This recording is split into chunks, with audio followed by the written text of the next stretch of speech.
Star उत्सव पर देखिए अपने चहीते शोज 1 अप्रैल से डीडी फ्री डिश पर।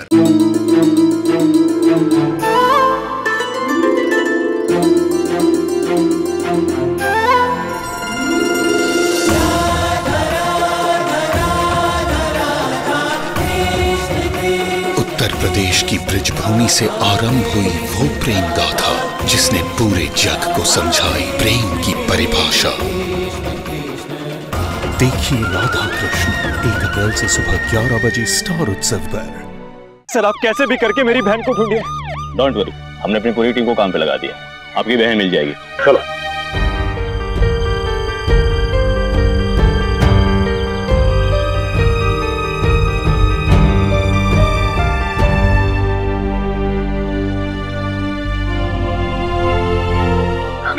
नायरा को कुछ नहीं होगा। भगवान एक बार गलत कर चुके हैं हमारे साथ, वो दोबारा ऐसा नहीं करेंगे।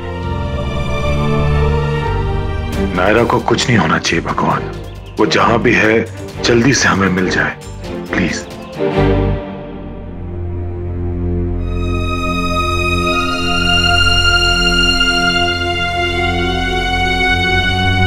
कहने की तो हिम्मत ही नहीं है। पापा ने मना भी किया है पर और नहीं छुपा सकती नायरा भाभी, इसलिए जो भी है सब कुछ इस लेटर में लिख दिया है। प्लीज वापस आके पढ़ लेना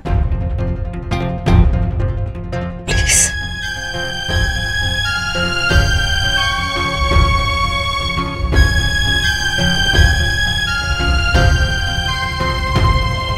भगवान जी नायरा भाभी को कुछ मत होने देना प्लीज।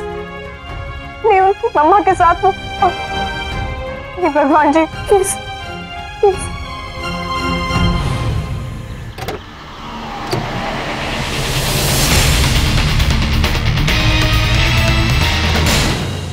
बेटा आपके घर पे तो जोरों शोरों से तैयारी चल रही होगी ना संगीत की? हाँ जी चल तो रही है। कब आएगी नायरा, पता नहीं कहाँ चली गई।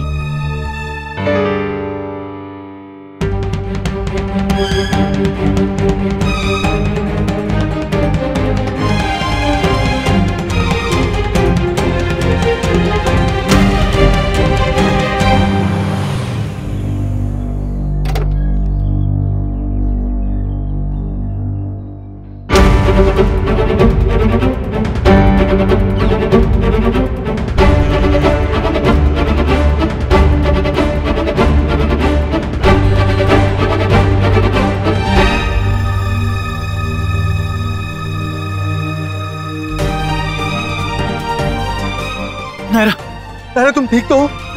मैं ठीक हूँ भाई, कुछ नहीं हुआ है मुझे।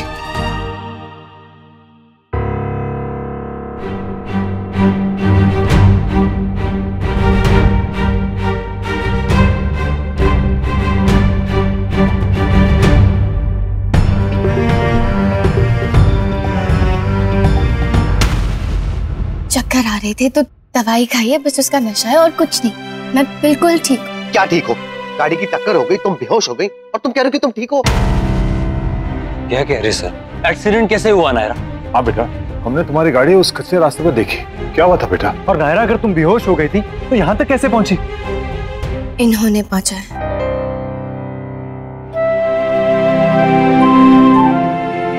मैं उस रास्ते से जा रही थी तो गाड़ी के सामने एक छोटा बच्चा फुटबॉल खेलते हुए आ गया।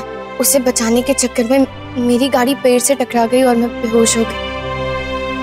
मेरे होश में आने तक इन्होंने मेरा ख्याल रखा। ये वहीं पास की एक बस्ती में रहते हैं। किसी को इन्फॉर्म नहीं कर पाए क्योंकि मेरे पास पर्स नहीं था और फोन भी लॉक था। अपना ध्यान रखना। अच्छा मैं चलता हूँ, नमस्ते। Thank you uncle. नायरा, मैं जो रिक्वेस्ट तुमसे करने आई थी वो तो तुम ऑलरेडी ट्राई कर चुकी हो। Thank you. बस अब ये प्रॉब्लम सॉल्व हो जाए। मेरी तो जान ही निकल गई थी नायरा। पता नहीं कितने उल्टे पुल्टे ख्याल आ रहे थे माइंड में। भाई इतना ज्यादा नहीं सोचते। और अब तो मैं आ गई हूँ ना, सो जस्ट रिलैक्स। क्या रिलैक्स? दिमाग तो खराब होगा ही ना। किससे पूछ के गई थी तुम उस कच्चे रास्ते से? और गई तो गई, एटलीस्ट किसी को बता के जाती। तुम्हें बताती और तुम सुनते मेरी बात? हाँ, तुम्हें बड़ी परवाह है ना मैं सुनता हूँ या नहीं सुनता। हमेशा तो अपने मन में जो आता है वो तो कह ही देती हो ना। हाँ, और फिर तुम्हारी टर्टर सुननी पड़ती है, उसका क्या? तुम्हें ना आदत हो गई है दूसरों के मामलों में टांग अड़ा के खुद की टांग तोड़वाने। जिन्हें तुम दूसरा समझते हो ना, वो भी अपने ही है कार्तिक।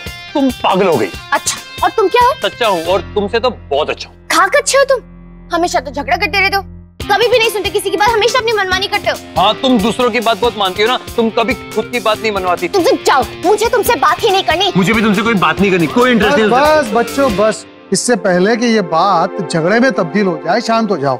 हाँ, अंत भला सो सब भला। लेकिन इस बात का जवाब तो मुझे भी चाहिए कि तुम उस कच्चे रास्ते पर कर क्या रही थी प्रिंसेस?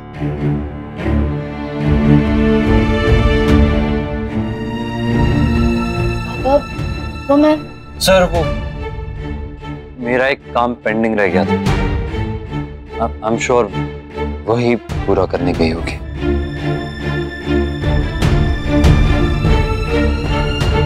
क्या?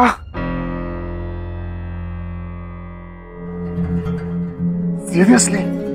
हाँ पापा, मैंने बहुत सोचा, बहुत कोशिश की, पर फिर मुझे लगा अब मुझे अपनी गलती मान लेनी चाहिए। पागल हो गए हो क्या? किसने कहा कि जो हुआ उसमें तुम्हारी कोई गलती थी? It was an accident. पापा, वो एक्सीडेंट हुआ तो मेरी वजह से था ना। मैं चला रही थी वो गाड़ी जिससे नायरा भाभी की मम्मी टकरा गई और मेरी वजह से मौत हुई थी उनकी।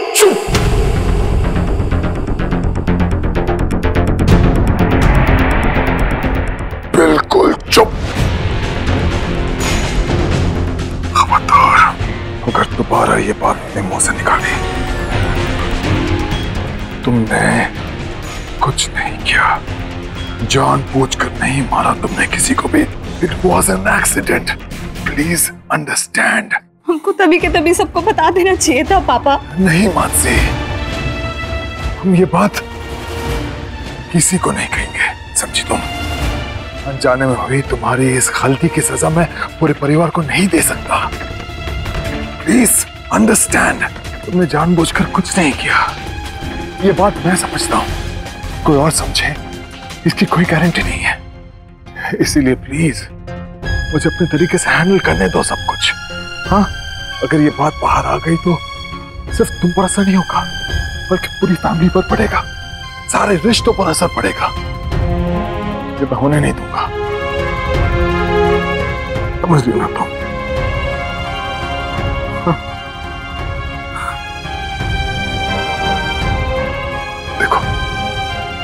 देखो उन्हें, सब लोग कितने खुश हैं, शादी को लेकर कितने एक्साइटेड हैं। बस एक सच के बाहर आने से सब कुछ बर्बाद हो जाएगा। मानसी, तुम्हें यहाँ नहीं आना चाहिए था बेटा। लाओ वो लेटर मुझे दो, लाओ। वो लेटर तुम्हें नायरा भाभी के कमरे में रखा ही। क्या? जाओ, जल्दी जाके लेके आओ, जाओ।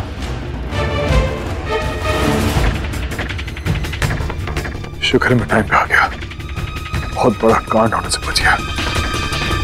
और बस शादी होने तक कोई भी ऐसी बड़ी बात ना हो। क्यों? पापा, वो लेटर वहां पर है ही नहीं।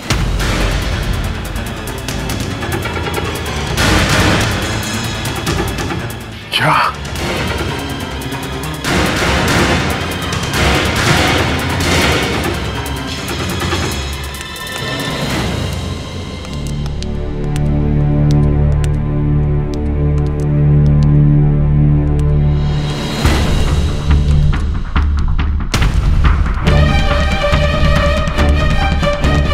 पापा, वो रहा लेटर, मिष्टी की चप्पल के नीचे वो ही लेटर है पापा।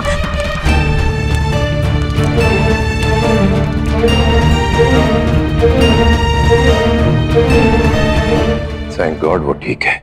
ये बात तो सुन ली हमारी भगवान ने, पर आगे क्या? वो बात जो कल हुई थी वो। मनीष जी, आपने वो कहावत तो सुनी होगी ना, क्षमा बड़ों को चाहिए, छोटों को अपराध। आप तो बड़े हैं ना, आप ही अपना गुस्सा थूक दीजिए। वैसे भी ऐसी छोटी छोटी बातों को बढ़ाने का क्या फायदा? घर में खुशी का माहौल है, सब कितने खुश हैं, एक साथ मनाते हैं ना। और वैसे भी ऐसी छोटी छोटी लड़ाइयों से ना सबको क्यों दुखी करना? आप खुद ही सोचिए ना मनीष जी, संगीत में हजारों मेहमान आएंगे, वो क्या सोचेंगे हमारे बारे में, कितनी बदनामी होगी हमारी। ये सब छोड़िए, नायरा और उसके परिवार वाले, प्लीज प्लीज एक बार सिर्फ ठंडे दिमाग से सोचिए। चलिए चलिए सब लोग मुंह मीठा करते हैं नायरा दी की वापस आने की खुशी में। ये मेरी फेवरेट चॉकलेट है। क्या दिखाएगी?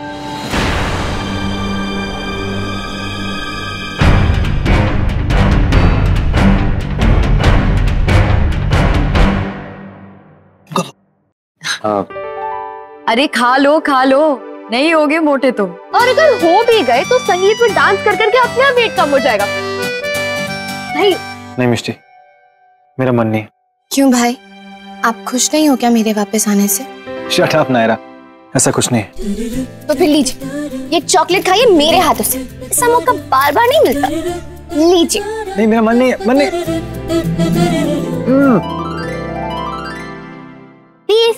जरा नीचे झुको, मुझे आपका भी मुंह मीठा करना है। नहीं मिष्टी प्लीज रहने दो। प्लीज करो।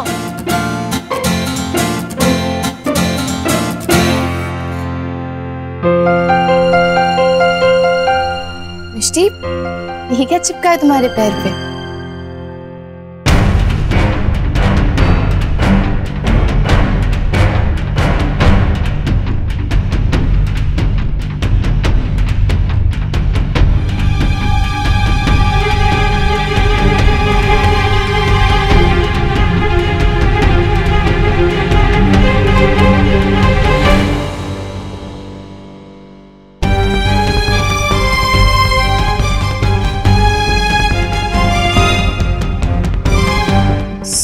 सॉरी वो ये ना मेरे संगीत के सरप्राइज डांस की सॉन्ग लिस्ट थी, मेरे हाथ से गिर गई थी, मैं कब से ढूंढ रही थी,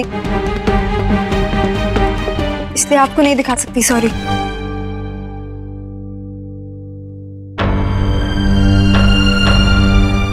कीर्ति दी, आप और आदित्य जी तो बहुत एक्साइटेड होंगे ना संगीत को परफॉर्म करने के लिए।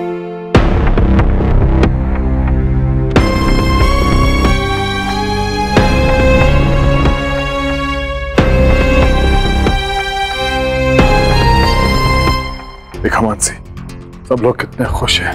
तुम्हारी चिट्ठी की वजह से सबकी खुशी छिन जाती है, इसीलिए इस राज को राज रखना बहुत जरूरी है।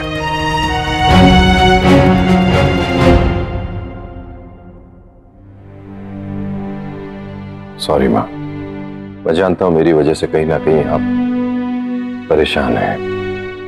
ये शादी आपके लिए क्या मायने रखती है मैं जानता हूँ। शादी तुम्हारे लिए क्या मायने रखती है वो हम भी जानते हैं, फिर भी खामोश है, मजबूर है।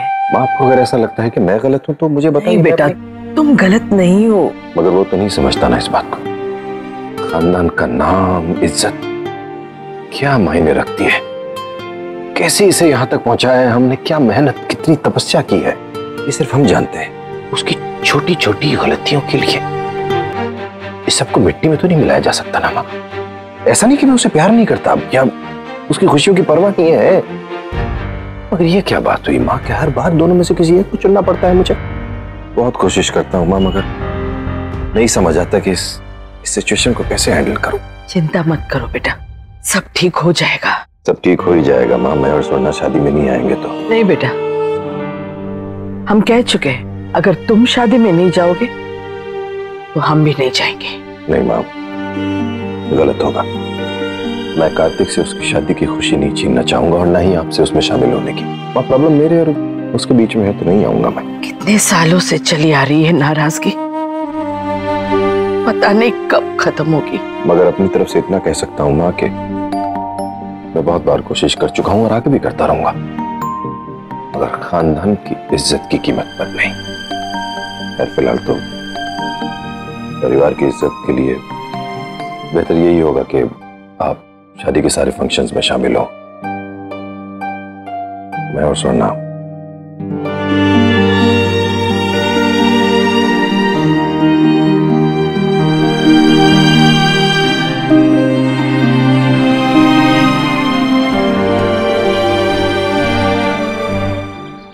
गुस्सा?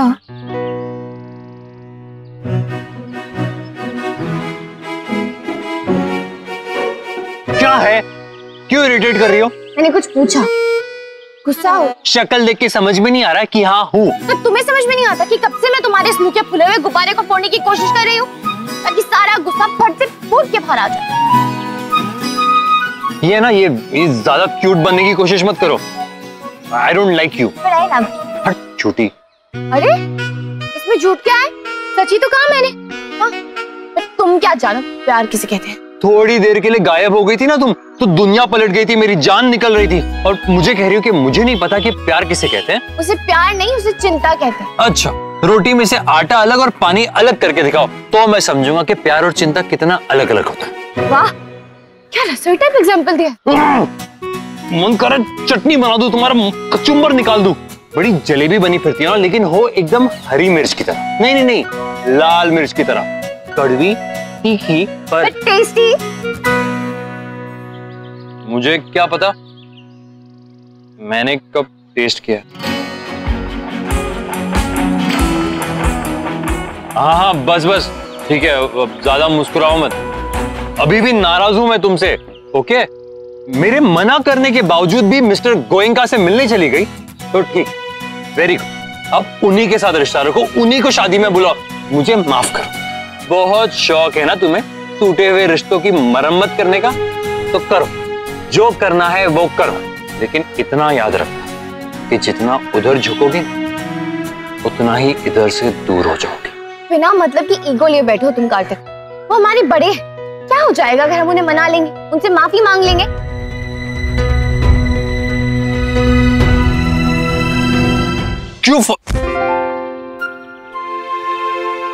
क्यों फॉलो कर रही हो मुझे? नायरा,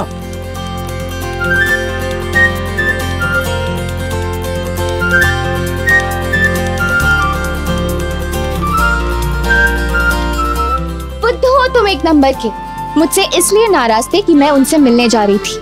ऐसे तो मुझे भी तुमसे नाराज होना चाहिए कि तुमने बिना किसी को बताए अपने तरीके से उन पैलेस वाले अंकल से बात की और उन्हें मनाया। उसमें नाराज होने वाली कौन सी बात है? मैंने जो भी किया है ना, वो सिर्फ और सिर्फ नैतिक सर की खुशी के लिए किया। अगर पैलेस की बुकिंग नहीं होती ना तो नैतिक सर बहुत दुखी होते। जितना दुख मेरे पापा को पैलेस ना मिलने का होता, क्या उससे कम दुख होगा तुम्हारे पापा को हमारी शादी में शामिल ना होने का? जो तुम्हें सही लगा वो तुमने किया, जो मुझे सही लगा वो मैं करने जा रही थी कार्तिक। आई एम सॉरी तुम्हें दुख हुआ, लेकिन मेरी नजर में मैंने कोई गलती नहीं की। सच पूछो तो मैं अब भी यही चाहती हूँ कि अंकल से जाके माफी मांगो, और तुम भी। क्या हुआ, कुछ कहोगे नहीं? मुझे चक्कर आ रहा है नारा।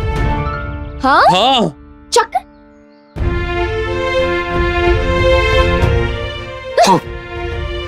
तुम ठीक हो? हाँ। इतने जोर से भी नहीं घूम रहा था झूला, तो थोड़ा सा घूमे नहीं कि चक्कर आ गया। हाँ, तो मैं क्या करूं? मैं तुम्हारी तरह क्लासिकल डांसर नहीं हूं जो यूं यूं करके बस घूमता रहूंगा। मुझे तो उल्टी जैसे लगा। तो सीधी कर लो। बहुत मजाक सूझ रहा है तुम्हें, तुम्हें बताता हूँ।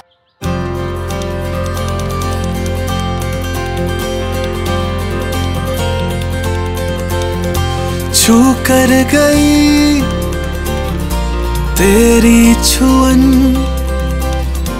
बहका हूँ मैं और महका है मन। मारे खुशी के मर जाऊं ना, पागल बनाए ये इश्कपन। तुम भी नए घर में जाने के मुहूर्त देखोगी या जब मैं कहूंगा तब शिफ्ट हो जाएंगे? क्या हुआ, ऐसे क्या देख रही हो? शादी के बाद भी अलग रहना चाहते हो? शादी में भी किसी को नहीं बुलाओगे? मेरी इच्छा का कोई मतलब ही नहीं है तुम्हारे लिए। अरे तुम्हारी इच्छा मतलब? मैं समझा नहीं। मुझे बचपन से शौक था कि जिस भी घर में मैं शादी करके जाऊं ना, वहां बहुत सारे लोग, हर रिश्ता कंप्लीट हो। देवर ननद का, सास ससुर का, मुझे नहीं पता, मुझे ये इच्छा पूरी चाहिए बस। तुम्हें मेरी ये इच्छा पूरी करनी पड़ेगी, शादी में मुझे सब चाहिए बस। शादी के बाद तो वैसे भी तुम मुझे अलग रखने वाले, तो एटलीस्ट कुछ टाइम के लिए तो मुझे मेरा सपना जी लेने दो।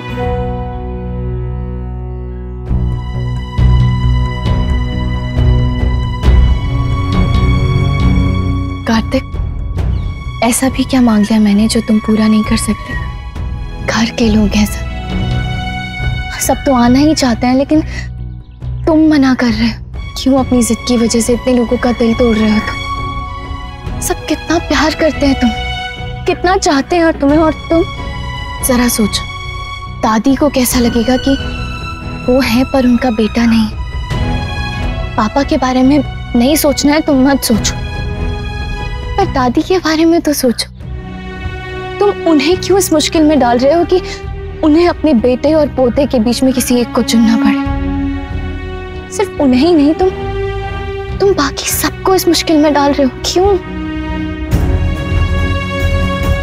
ये गलत बात है कार्तिक, किसी के प्यार का इतना नाजायज फायदा नहीं उठाते।